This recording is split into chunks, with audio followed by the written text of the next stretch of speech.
The first is that if you're going to school and you think that when you graduate, your education is done, I would like to slap you in the face. Okay? I learn every single day.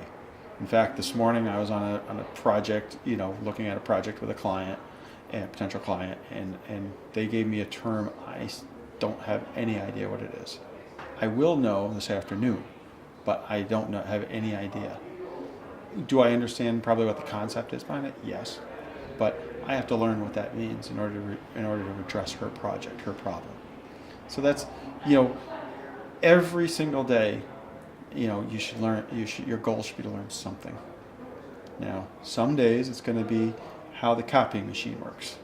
Some days it's going to be how to drink 3 cups of coffee instead of 2. Okay? These are real problems in engineering. But a lot of days, it's going to be how do I solve a problem that I don't know that anybody else has ever had that is responsive to my client.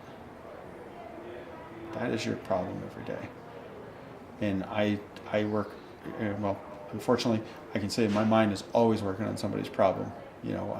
I will be, as I told you when I came in, I will prime myself with a problem, and I will lay it on the table, and like Darren Hardy says, box it and shelf it, and I will let it stew, and then all of a sudden the answer will pop out. I have woken up with schematic designs for projects at 2 in the morning, and word of advice, if you ever do this, get a piece of paper and pencil, because it will not still be there in the morning. That's a promise. But at 2 in the morning, I've woken up with solutions to major problems on projects, because your mind is doing so much stuff in the background. Your conscious mind is like this little piece. It's not much of anything. Your subconscious mind is this monstrous piece. You need to leverage that, and that by priming your mind to think about things, and always being inquisitive. So you're always looking for a better way, better mousetrap, as they say. That is what you need to be doing in your career.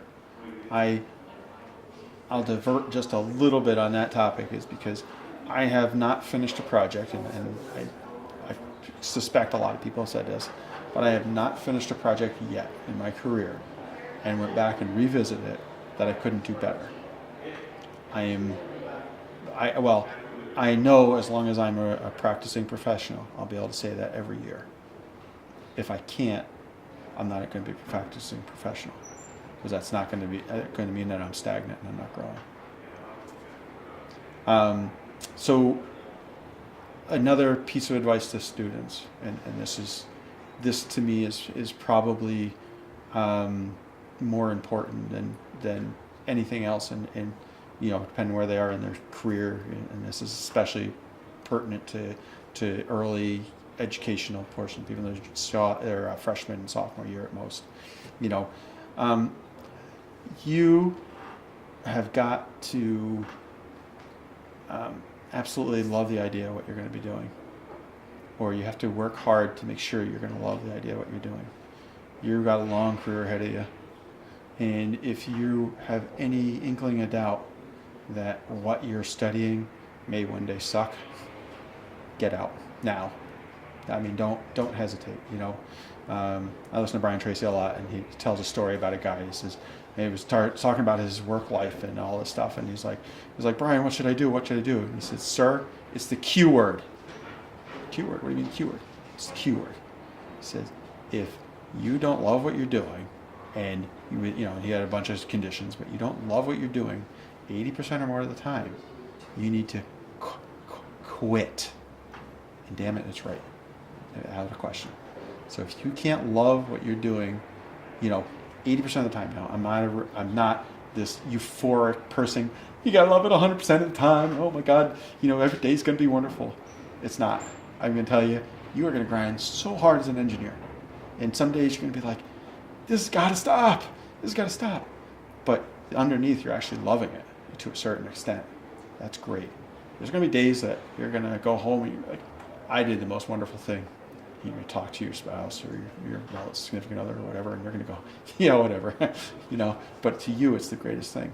And there's going to be days that you're going to walk out of that office and you're going to hope that the building falls down behind you, because you're like, it just doesn't ever going to stop.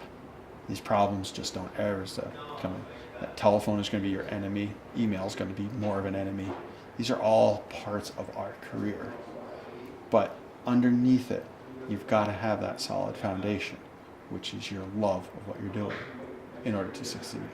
If you don't have that foundation, again, it's the keyword, baby, quit.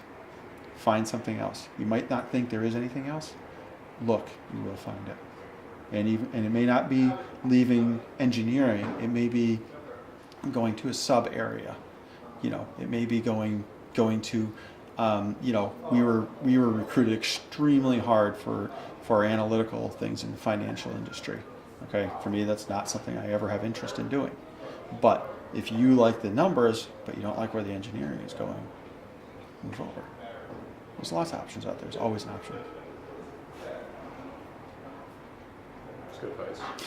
I hope so. Well, again, kind of found the love over time.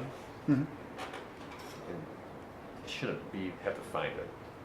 It should be Well, presented on a smorgasbord almost, like this is the job, but you want to do this. Well, the problem is and this is, where one of the things your program's going to help with, and I know ASC is working on, and I'm sure other organizations are as well, is, everybody looks at an engineer, and I don't have a pocket protector on today. I do use them, but I don't have a pocket protector on. I usually have a pocket full of pens and pencils and a calculator, in my hand, and that's what everybody sees engineering as. But honestly, that is, well, especially at this point in my career, is a fraction of my days. In fact, I look to the days I'm getting to do those things, and I'm like, yes, baby, today's a good day. I'm going to do some calculations, and I'm going to be done. Now, I marvel at it because we were talking earlier about, sizing a beam, any moron can size a beam. I mean, I'm not belittling it. I'm just saying that, there's always a software out there. They don't know what's going in, but we'll save that for a whole other argument. But the thing is I can sit there and design, 100 beams and 25 columns for a building. Okay? You talk about mundane and boring work.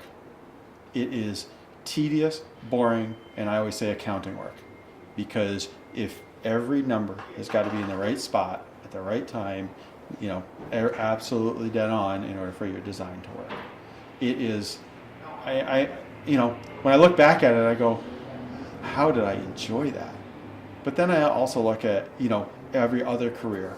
Every career has got something in it that really sucks. The grind, okay? You've got to do the grind to get to the good stuff. It's churning butter. I've never done it physically myself, but, you put a bunch of crap in a bottle, and then you and you do it for a while from what I understand, and it's like, God, my arms are burning, I'm sick of this, and I never want a piece of toast again, butter on it, ever, but then you get down to the end, you open that up, and you go there and you take out this beautiful cream, you put it on your toast, you go, that was worth all the effort. That's what engineering is. That's what it is to me. I do all this stuff that burns and sucks, and yes, I have gone home crying from work.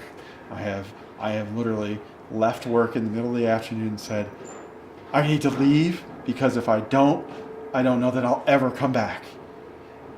But the next day, an hour later, a little bit of let your brain breathe, right back in it, because that is what I get the most passion out of.